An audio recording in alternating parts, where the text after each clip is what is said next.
ป้าถูกมันละถูกพร้อมกันหลาย ลูกเจ้ากินมื้อละหน่วยละหน่วยอยู่นี่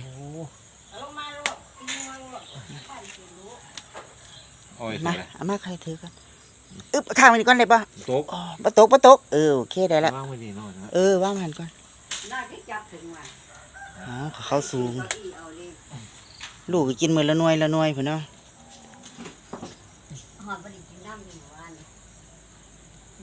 หน่วยของต้นนั่นน่ะก็ใกล้สุกแล้วนะ พัดเหี่ยง หวานเด้หวานนะผลไม้ธรรมชาติ โอ้ถุงไปเรียเด้อนี่ สูงไปเรื่อยแล้วพุ่นน่ะฮอดพุ่นจะได้สิดีได้ตอนนั้นก็ใจแล้วเอาลงบ่มก็ได้สุกเลยเด้นั่นกินมื้อละหน่วยละหน่วยเช้าหน่วยหนึงแลงหน่วยหนึงมื้อละ2หน่วยแม่กับลูก มะละกอสุก ตามาก็มากินด้วยกันหอบเอา